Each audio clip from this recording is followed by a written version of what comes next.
Hi friends, स्वागत है आपका हमारे यूट्यूब चैनल पर। तो फ्रेंड्स, अब तक मैंने जो 1 से 25 तक के जितने मोस्ट इम्पोर्टेंट क्वेश्चन थे इसकी विद्युत क्षेत्र और मैग्नेटिक फील्ड में, ठीक है, इलेक्ट्रिक करंट और मैग्नेटिक फील्ड से जितने मोस्ट इम्पोर्टेंट क्वेश्चन थे, ठीक है, साइंस से मैंने करा दी हैं। और ये वाली वीडियो साइंस की है, ठीक है। आगे क्वेश्चन है जितने भी, अगला प्रैक्टिस सेट है, ठीक है, ये वाला। तो चलो मैं स्टार्ट करता हूँ टाइम वेस्ट करते हुए, ठीक है। जो भी प्रीवियस ईयर एग्जाम, ठीक है, हर एग्जाम के लिए, और जो भी आईसीजी का जो एग्जाम है उसके लिए तुम वेरी इंपॉर्टेंट क्वेश्चन है, ठीक है जी। तो चलो मैं स्टार्ट करता हूँ टाइम वेस्ट करते हुए। क्वेश्चन 26वां, ठीक है। इससे जो पिछली वाली वीडियो है इसका पहला सेट है वो देख लेना, ठीक है। हाँ, दक्षिण हस्त अंगूठा नियम से अंगूठा किस दिशा को इंगित करता है? जो दक्षिण दक्षिण समझो, दक्षिणावर्त मतलब जो राइट हैंड, कौन सा राइट हैंड हाथ हमारा, ठीक है। राइट हैंड हाथ है वो हमारा अंगूठा, जो अंगूठा हमारा किस डायरेक्शन मतलब किसको इंगित करता है? जो अंगूठा किस दिशा में, धारा की दिशा को बताता है, या चुंबकीय क्षेत्र की दिशा को बताता है, या दोनों को बताता है, या इनमें से कोई नहीं? किसको इंगित करता है, किसको बताता है? तो हमारा जो अंगूठा है वो हमारा ये करंट की डायरेक्शन इंगित करता है। किसको? ये किसको इंगित करता है? करंट की डायरेक्शन को, ठीक है। क्या ऑप्शन हो जाएगा इसका? Right, E option. Right hand की बात कर रहे हैं, ठीक है। अगर हम इसे घुमाएंगे, ठीक है, तो इस तरह से, जैसे कि इस तरह से, ठीक है, तो ये इस तरह से घूमेगा, ठीक है। इस तरह से करंट की डायरेक्शन को इंगित करेगा, ठीक है, ये वाला। आगे बात करते हैं क्वेश्चन नंबर 27 पर। क्वेश्चन नंबर 27 में क्या है? क्वेश्चन 27 में कहता है हमसे, अगर लंबवत धारा ऊपर से नीचे बहती है, जो करंट है ऊपर से नीचे बैठता है, मतलब नॉर्थ से साउथ तरफ बहता है, तो क्षेत्र रेखाओं की दिशा कैसी होगी? जो क्षेत्र रेखाओं की दिशा है वो कैसी होगी? कैसी होगी? कैसी कैसी डायरेक्शन होगी? ये डायरेक्शन होगी घड़ी की सुइयों के घुमाने की विपरीत दिशा में, या घड़ी की सुइयों घुमाने की दिशा में, या किसी भी दिशा में हो सकती है, इनमें से कोई नहीं। किस दिशा में हो सकती है? तो इसका राइट ऑप्शन हो क्या होगा? देखो, ऊपर से जैसे नीचे करंट बह रहा है, ठीक है, तो ये कैसे, ये घड़ी की सुइयों के घूमने की दिशा मतलब क्लॉक वाइज डायरेक्शन में घूम जाएगी। किस कैसे? क्लॉक वाइज डायरेक्शन में घूम जाएगी, घड़ी की सुइयों के घूमने की डायरेक्शन में। क्या राइट ऑप्शन हो जाएगा इसका? बी ऑप्शन राइट ऑप्शन, ठीक है। घड़ी की सुइयों के घूमने की दिशा में हो जाएगा, ठीक है। आगे बात करते हैं क्वेश्चन नंबर 28 पर। क्वेश्चन नंबर 28 में क्या कहता है? क्वेश्चन नंबर 28 में कि किसी दिए गए बिंदु पर उत्पन्न किसी दिए गए बिंदु पर उत्पन्न हो परिणामी तार में प्रभावित धारा के साथ क्या संबंध है? कोई पॉइंट है, उसमें उत्पन्न जो उसका तार है उसमें प्रभावित करंट के साथ क्या संबंध होता है? व्युत्क्रमानुपाती होता है, या अनुक्रमानुपाती होता है, या इनमें से कोई नहीं, कोई संबंध नहीं रखता, या इनमें से कोई नहीं? क्या होगा इसका राइट ऑप्शन? तो ये बता दें आपके लिए, जो हमारा करंट होता है कोई तार में जब बहता है तो ये उसके अनुक्रमानुपाती बहता है, ठीक है, उसके सेम सेम बहता है, ठीक है। क्या ऑप्शन हो जाएगा इसका? बी ऑप्शन यदि राइट ऑप्शन हो जाएगा, ठीक है। इसका कौन सा? बी वाला, ठीक है। आगे बात करते हैं क्वेश्चन नंबर 29 पर। तो क्वेश्चन नंबर 29 में चलते हैं। अगर वीडियो अच्छी लग रही है तो लाइक कर देना, ठीक है, चैनल को सब्सक्राइब कर लेना, ठीक है। और हाँ जी, प्रैक्टिस चल रहे हैं प्रत्येक एग्जाम के लिए, डिफेंस के लिए तो वेरी इंपॉर्टेंट क्वेश्चन है, डिफेंस के लिए चल रहे हैं वैसे तो ये, ठीक है। और जिसमें साइंस के क्वेश्चन आते हैं ना, उनके लिए तो वेरी इंपॉर्टेंट क्वेश्चन है ये वाले, ठीक है। 29 चलते हैं। क्वेश्चन 29वां, किसी किसी नियत धारा द्वारा तार से दूरी बढ़ने पर कोई कांस्टेंट करंट, ठीक है, करंट क्या है, कांस्टेंट बता रहा है, ठीक है। यहाँ पर कांस्टेंट करंट है, करंट से दूरी बढ़ने, डिस्टेंस बढ़ने, चुंबकीय क्षेत्र का मान, चुंबकीय क्षेत्र के मान में क्या इफेक्ट पड़ेगा? घट जाएगा, बढ़ जाएगा, या दोनों हो सकता है, या कोई नहीं? तो मैं बता दें आपके लिए, जब करंट कांस्टेंट है तो चुंबकीय क्षेत्र और दूरी डिस्टेंस बढ़ रही है, ठीक है, तो डिस्टेंस बढ़ेगी तो क्या हो जाएगा? चुंबकीय क्षेत्र का मान घट जाएगा। क्या हो जाएगा? चुंबकीय क्षेत्र का मान घट जाएगा। ये ऑप्शन इसका राइट ऑप्शन हो जाएगा, ठीक है। आगे बात करते हैं क्वेश्चन नंबर 30 पर। तो क्वेश्चन नंबर 30 में क्या कहता है? सीधे धारावाही चालक तार पर चुंबकीय क्षेत्र का मान लगने पर, कोई सीधा धारावाही चालक तार है ऐसा, और इसका चुंबकीय क्षेत्र से लगने वाले बल की डायरेक्शन जानने के लिए उपयोग किया जाता है, मतलब फोर्स की डायरेक्शन। चुंबकीय क्षेत्र, सीधे धारावाही चालक तार है इसमें, और फोर्स की डायरेक्शन हमें ज्ञात करने के लिए क्या उपयोग किया जाता है? किसका? फ्लेमिंग की बाएं हाथ का नियम को फ्लेमिंग के दाएं हाथ के नियम से, या दक्षिण हस्त नियम का, या मैक्सवेल की स्क्रूबेल नियम का। किस नियम से हम फोर्स की डायरेक्शन को पता कर सकते हैं, किस नियम से? तो मैं बता दूँ आपके लिए, जो फ्लेमिंग का हमारा जो दाएं हाथ का नियम होता है उससे हम फोर्स की डायरेक्शन हम ज्ञात कर सकते हैं चुंबकीय क्षेत्र से, सीधे धारावाही चालक से। ठीक है, तो क्या ऑप्शन हो जाएगा इसका? बी ऑप्शन है इसका राइट ऑप्शन हो जाएगा। ठीक है, आगे बात करते हैं क्वेश्चन नंबर 31 पर। क्वेश्चन नंबर 31 में चलते हैं। क्वेश्चन नंबर 31 में, चुंबकीय क्षेत्र में एक धारावाहक छड़ पर लगने वाला बल किसके लंबवत होता है? जो चुंबकीय क्षेत्र में जो धारावाहक छड़ है, कोई छड़ है, ठीक है, तो उस पर लगने वाला बल किसके परपेंडिकुलर होगा? किसके परपेंडिकुलर होगा? छड़ की लंबाई के, या चुंबकीय क्षेत्र के, या दोनों हो सकता है, या इनमें से कोई नहीं। क्या होगा? तो मैं बता दूँ आपके लिए क्या होगा इसका ऑप्शन। तो जो उसकी लेंथ के भी परपेंडिकुलर होगा, उसको चुंबकीय क्षेत्र की परपेंडिकुलर होगा। ठीक है, लेंथ के भी और चुंबकीय क्षेत्र के परपेंडिकुलर दोनों इसका राइट ऑप्शन हो जाएगा। ठीक है, तो इसका राइट ऑप्शन क्या हो जाएगा? सी ऑप्शन, ए और बी दोनों। ठीक है, छड़ी की लंबाई पर और चुंबकीय क्षेत्र पर, दोनों पर। ठीक है, आगे बात करते हैं क्वेश्चन नंबर 32 पर चलते हैं। तो क्वेश्चन नंबर 32 चलते हैं। क्वेश्चन नंबर 32वां, किसी धारावाही कुंडली के गर्भ में चुंबकीय पदार्थों को रखने पर, मतलब कोई धारावाही कुंडली है, कोयल है, ठीक है, ये जैसे कोयल ऐसी होती है, ठीक है, इस तरह से, मतलब बहुत सारी कोयल होती हैं, ठीक है, इस तरह से कोयल मतलब बहुत सारी होती हैं। ठीक है, तो धारावाही कुंडली गर्भ मतलब गर्भ केंद्र पर कोई पदार्थ रखने पर किस प्रकार का क्षेत्र उत्पन्न किया जा सकता है? किस प्रकार का? दुर्लभ चुंबकीय क्षेत्र, या सामान्य चुंबकीय क्षेत्र, या प्रबल चुंबकीय क्षेत्र, या इनमें से कोई नहीं? इसके सेंटर पर चुंबकीय क्षेत्र। तो मैं बता दूँ इसका राइट ऑप्शन क्या हो जाएगा। देखो, इसके सेंटर पर तो चुंबकीय क्षेत्र कोयल में क्या होगा? दुर्लभ चुंबकीय क्षेत्र। क्या होगा? दुर्लभ चुंबकीय क्षेत्र उत्पन्न हो जाएगा। ठीक है, अब बात करें प्रबल, तो प्रबल तो क्या होगा? इसकी सरफेस पर, ठीक है, इस सतह से बाहर की तरफ, ठीक है, सतह से बाहर की तरफ क्या होगा? प्रबल होगा। ठीक है, आगे बताते हैं क्वेश्चन नंबर 33 पर। क्वेश्चन नंबर 33 में क्या है? शरीर के अंदर विद्यमान चुंबकीय क्षेत्र के आधार प्राप्त किए जाते हैं।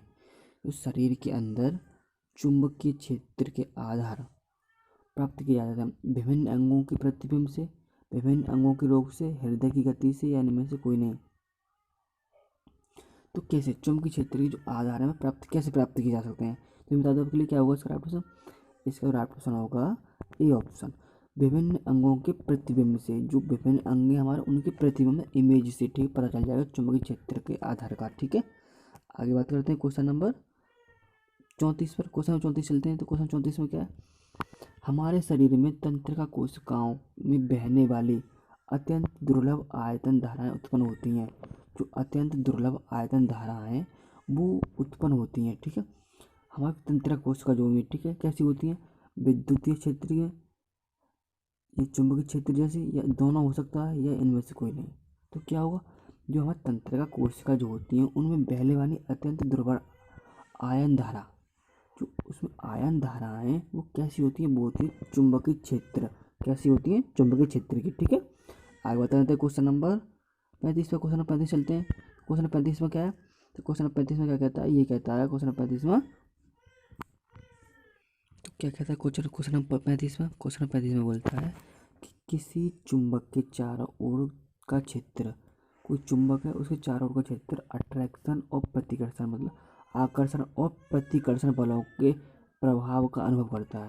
मतलब अट्रैक्शन और रिपेल का, मतलब उनके फोर्स का प्रभाव का अनुभव प्राप्त किया जाता है। तो वो क्या कहलाता है? आकर्षण और प्रतिकर्षण के बलों का प्रभाव अनुभव प्राप्त करता है। तो क्या कहलाता है? विद्युत क्षेत्र कहलाता है, या चुंबकीय बल कहलाता है, या चुंबकीय क्षेत्र कहलाता है, या इनमें से कोई नहीं? तो मैं बता दूँ आपके लिए, इस चुंबक के चारों ओर, जैसे ये कोई चुंबक है, इसके जो चारों ओर अट्रैक्शन और प्रतिकर्षण बलों का अनुभव कैसे प्राप्त होता है? इसके चुंबकीय क्षेत्र से। किससे? इसके चुंबकीय क्षेत्र से प्राप्त होता है। ठीक है, क्या होगा इसका राइट ऑप्शन? C option. ठीक है, आगे बात करते हैं क्वेश्चन नंबर 36 पर। क्वेश्चन 36 में क्या कहता है? क्वेश्चन नंबर 36 में हमारा, विद्युत और चुंबकत्व के परस्पर संबंध को सबसे पहले किस वैज्ञानिक ने प्रमाणित किया? मतलब विद्युत और चुंबकत्व के परस्पर संबंध को, दोनों के संबंध मिलाने पर, मतलब सबसे पहले किस वैज्ञानिक ने इसे प्रमाणित किया था? H.C. ओरस्टेड ने, फैराडे ने, या फ्लेमिंग ने, एम्पियर ने? किसने किया था? तो किसने किया था? ये किया था H.D. ओरस्टेड ने। किसने किया था? H.D. ओरस्टेड ने। ठीक है, आगे बात करते हैं। तो क्वेश्चन नंबर 37 पे चलते हैं। क्वेश्चन नंबर 37 में क्या है? क्वेश्चन नंबर 37 में अगर वीडियो अच्छी लग रही हो तो लाइक कर देना। ठीक है, आगे बढ़ते हैं। क्वेश्चन नंबर 37 में, किसी परिनलिका के भीतर सभी बिंदुओं पर चुंबकीय क्षेत्र, परिनलिका के सभी बिंदुओं पर चुंबकीय क्षेत्र होता है, समान होता है या असमान होता है, या कोई निश्चित नहीं होता है, सभी कथन सत्य हैं। क्या होता है?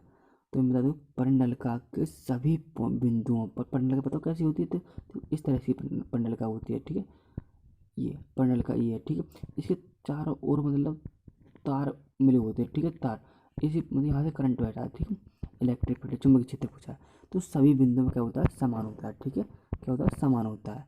आगे बात करते हैं क्वेश्चन नंबर 38 पर। क्वेश्चन नंबर 38 में क्या है? क्वेश्चन नंबर 38 में है, क्वेश्चन नंबर 38 में कहता है, आजकल उत्पादित प्रत्यावर्ती धारा, जो उत्पादित प्रत्यावर्ती धारा है, वो धारा कितने समय बाद अपनी दिशा उत्क्रमणीय करती है, अपनी दिशा को बदल लेती है? कितने समय के बाद? जो प्रत्यावर्ती धारा है, ठीक है, 1/100 सेकंड के पश्चात, 1/50 सेकंड के पश्चात, 1/10 सेकंड के पश्चात, या 1/1000 सेकंड के पश्चात। तो मैं बता दूँ आपके लिए, तो आजकल जो AC करंट है, जो अल्टरनेटिव करंट है, प्रत्यावर्ती विद्युत धारा है, जो भी समय अपने 1/100 सेकंड के पश्चात बदल लेती है। ठीक है, क्या होती है? 1/100 सेकंड बाद बदल देती है। ठीक है, तो इसका राइट ऑप्शन क्या हो जाएगा? ए हो। ठीक है, अब आते हैं 39वें क्वेश्चन पर। 39वें क्वेश्चन क्या कहता है? तो 39वें क्वेश्चन कहता है कि विद्युत जनित्र में यांत्रिक ऊर्जा को किस ऊर्जा में परिवर्तित किया जाता है? जो हमारा विद्युत जनित्र है, जनरेटर जो है, ठीक है, जनरेटर क्या है? जनरेटर है, तो ये हमारा यांत्रिक ऊर्जा को किस रूप में परिवर्तित कर देता है? ठीक है, क्या कर देता है? तो यांत्रिक ऊर्जा को किस रूप में परिवर्तित कर देता है? ये कर देता है प्रकाश ऊर्जा में, या स्थितिज ऊर्जा में, या विद्युत ऊर्जा में, ठीक है, या गतिज ऊर्जा में। किस ऊर्जा में परिवर्तित होता है? यांत्रिक ऊर्जा को विद्युत ऊर्जा में परिवर्तित कौन करता है? ये करता है जनरेटर। ठीक है, जनित्र जो भी होता है, यांत्रिक ऊर्जा को विद्युत ऊर्जा में परिवर्तित कर देता है। ठीक है, आगे बात करते हैं क्वेश्चन नंबर 40 पर। क्वेश्चन 40 में क्या है? क्वेश्चन 40 में कहता है कि एक सीधी ऊर्ध्वाधर चालक से विद्युत धारा का प्रभाव होता है। एक सीधी ऊर्ध्वाधर चालक से विद्युत धारा का प्रभाव होता है। जो चुंबकीय क्षेत्र रेखाएं किस प्रकार की होती हैं? जो चुंबकीय रेखा किस प्रकार की होती हैं? मतलब सीधी कोई रेखा है, इस विद्युत धारा का प्रभाव होता है, इसमें करंट भरा है। ठीक है, और चुंबकीय क्षेत्र रेखा किस प्रकार की होंगी? इसमें किस प्रकार की प्रतीत होंगी चुंबकीय रेखाएं? संकेंद्रित वृत्ताकार, या समांतर, या किसी भी आकार का? सभी कथन सत्य हैं। क्या होगा? तो इसका जो राइट ऑप्शन होगा संकेंद्रीय वृत्ताकार। कैसी होंगी? संकेंद्रीय वृत्ताकार। ठीक है, चुंबकीय क्षेत्र रेखाएं उत्पन्न हो जाएंगी। ठीक है, आगे बात करें तो क्वेश्चन नंबर 41 पर।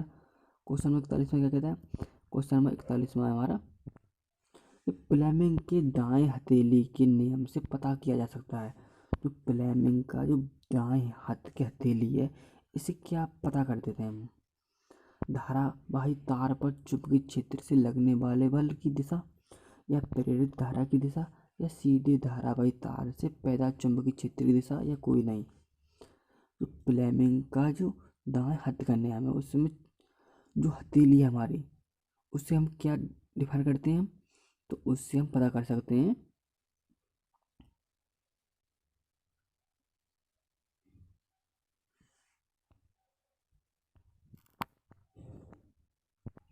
क्या डिफाइन करते हैं उससे हम? तो हम उससे बता दें आपके लिए, तो हम उससे डिफाइन करते हैं प्रेरित धारा की दिशा। किससे? प्रेरित धारा की दिशा को डिफाइन कर देते हैं। ठीक है, फ्लेमिंग की दाएं हथेली के नियम से। ठीक है, जो हथेली है, हथेली की हमें किस डायरेक्शन बताता है? प्रेरित धारा को दिशा की बताता है। ठीक है, आगे बता देते हैं क्वेश्चन नंबर 42 पर। क्वेश्चन नंबर 42 में क्या है? क्वेश्चन नंबर 42 में कहता है कि किसी प्रोटॉन का निम्नलिखित में से कौन सा गुण किसी चुंबकीय क्षेत्र से मुक्त गति करते समय परिवर्तित होता है? जो प्रोटॉन है हमारा, जो प्रोटॉन है, जो कौन सा गुण है ऐसा जो चुंबकीय क्षेत्र में क्या कहता है? ये कहता है कि मुक्त चुंबकीय क्षेत्र मुक्त गति करते समय परिवर्तित हो जाता है द्रव्यमान एवं वेग में, चाल एवं संवेग में, वेग एवं संवेग में, या इनमें से कोई नहीं। तो बता दो ये प्रोटॉन जो होता है चुंबकीय क्षेत्र में मुक्त रूप से चाल एवं संवेग में परिवर्तित हो जाता है। ठीक, किसमें? चाल एवं संवेग में परिवर्तित हो जाता है। क्या राइट ऑप्शन होगा इसका? B option. ठीक है, आगे बता देते हैं क्वेश्चन नंबर 43 पर। तो क्वेश्चन नंबर 43 में क्या है? क्वेश्चन नंबर 43 में कहता है कि कोई इलेक्ट्रॉन किसी चुंबकीय क्षेत्र के लंबवत प्रेस करता है, क्या क्षेत्र के परपेंडिकुलर प्रेस करता है, एंटर करता है। ठीक है, तो इलेक्ट्रॉन पर आरोपित बल की दिशा क्या होगी? जो इलेक्ट्रॉन पर आरोपित बल की दिशा कैसी होगी? दाईं ओर होगी या बाईं ओर होगी, या कागज के बाहर की ओर होगी, या कागज के भीतर की ओर जाते हुए? तो इलेक्ट्रॉन है चुंबकीय क्षेत्र की दिशा के लंबवत प्रेस करता है, तो इलेक्ट्रॉन पर जो आधारित है, तो इलेक्ट्रॉन दिशा किस तरह की होगी? तो इलेक्ट्रॉन दिशा होगी आपकी, तो कैसी दिशा होगी? तो इसकी दिशा होगी कैसी? देखो बता दूं मैं अभी, जो कागज से बाहर की ओर जाते समय तो क्या बाहर तो पॉजिटिव होगा, तो इलेक्ट्रॉन तो नहीं हो सकता। लेकिन कागज से भीतर की ओर जाते समय, जो कागज से भीतर की ओर जाते हुए इलेक्ट्रॉन पर आरोपित बल की दिशा इसके परपेंडिकुलर प्रेस करेगी। ठीक है, इसके लंबवत प्रेस कर जाएगी। ठीक है, क्या कागज के भीतर जाते हुए इलेक्ट्रॉन पर आरोपित बल की दिशा परपेंडिकुलर उत्पन्न हो जाएगी। ठीक है, आगे बात करते हैं क्वेश्चन नंबर 44 पर। क्वेश्चन नंबर 44 में चलते हैं। तो क्वेश्चन 40 में कहता है, हाँ, एसी मोटर की कुंडली के दोनों सिरों पर होता है, जो एसी कुंडली है, जो अल्टरनेटिव करंट मोटर है, जो एसी मोटर है जो भी, ठीक है, उसके कॉइलों पर दोनों सिरों पर क्या उत्पन्न होता है? क्या होता है? अर्धवलय या पूर्ववलय या कोई भी, या आयताकार रचना, क्या उत्पन्न होता है? तो ये बता दो आपके लिए, ये होता है क्या? पूर्ववलय। क्या उत्पन्न होता है? पूर्ववलय उत्पन्न होता है। ठीक है, आगे बात करते हैं क्वेश्चन नंबर 45 में। क्वेश्चन 45 में क्या है? क्वेश्चन नंबर 45 में हमारा डीसी। अब डीसी में मोटर होती है, कोयलों के दोनों सिरों पर क्या उत्पन्न होता है? जो को बताया था। तो एसी में क्या होता है? पूर्ववलय होता है। ठीक है, एसी में क्या होता है? पूर्ववलय। और डीसी में क्या होता है? अर्धवलय। क्या होता है? अर्धवलय होता है। ठीक है, अर्धवलय और पूर्ववलय दोनों याद रख लें। ठीक है, मोस्ट इंपोर्टेंट क्वेश्चन है। जितने भी जो प्रीवियस ईयर एग्जाम के जितने भी एक्सपेक्टेड क्वेश्चन थे, मैंने वो यहाँ पर इंक्लूड किए हैं। ठीक है, और एक टॉपिक वाइज प्रैक्टिस चल रही है यहाँ पर। ठीक है, जो भी most important topic wise practice है ना, वही चल रही है। ठीक है, आगे बात करते हैं क्वेश्चन नंबर 46 पर। क्वेश्चन नंबर 46 में क्या कहता है मुझसे? क्वेश्चन नंबर 46 में, निम्नलिखित में से कौन किसी लंबे विद्युत धारावाही तार के निकट के चुंबकीय क्षेत्र का सही वर्णन करता है? मतलब लंबे विद्युत धारावाही तार, कोई लंबा विद्युत धारावाही तार है, इसके निकट चुंबकीय क्षेत्र का सही वर्णन, इसके निकट चुंबकीय क्षेत्र का सही वर्णन कौन सा ऑप्शन करता है? चुंबकीय क्षेत्र की दिशा क्षेत्र की तार के लंबवत होती है, चुंबकीय क्षेत्र की दिशा रेखाओं के समांतर होती है, चुंबकीय क्षेत्र की दिशा क्षेत्र रेखा अरीय होती है, जिनका अद्वैत तार से होता है, अथवा जो तार से जुड़ी होती है। ठीक है, ये बोला। चुंबकीय क्षेत्र की संकेतित क्षेत्र रेखाओं का केंद्र होता है।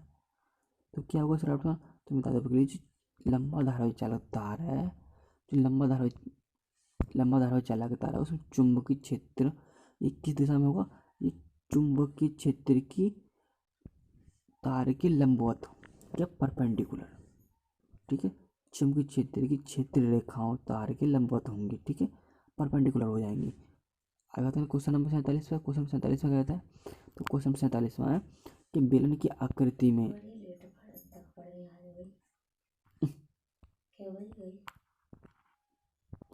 क्वेश्चन 47 में कहता है, क्वेश्चन नंबर 47 में हमारा,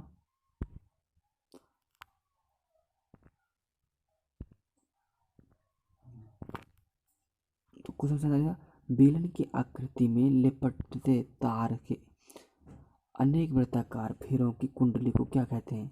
जो बेलन की आकृति में जो तार लिपटा होता है, जैसे कोई ये बेलन है, ठीक है, ये बेलन है और ये बेलन, ठीक है, इसमें जो तार जो लिपटा होता है इस तरह का, ठीक है। कैसा, इस तरह का जो तार लैपटॉप होता है को क्या कहा जाता है, वृत्ताकार कुंडली या पर्णलिका, ये दोनों कहा जाता है।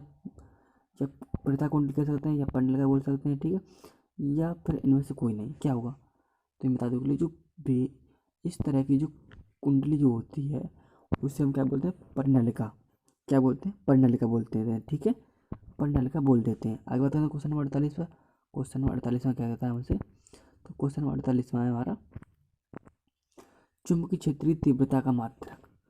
चुंबकीय क्षेत्र की तीव्रता, मैग्नेटिक फील्ड की, फील्ड ऑफ इंटेंसिटी की यूनिट क्या होती है, ऑरेस्टेड होती है, टेस्ला होती है, या दोनों होती है, या इनमें से कोई नहीं। क्या होगा तो ये बता दोगे, उसकी ऑरेस्टेड भी होती है और टेस्ला भी होती है इसकी यूनिट।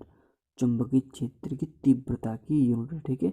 तो क्या होगा, इसका राइट ऑप्शन सी हो जाएगा, ठीक है। सी इसका राइट ऑप्शन हो जाएगा, ऑरेस्टेड भी और टेस्ला भी, ठीक है। आगे बताते हैं क्वेश्चन नंबर 49 पर।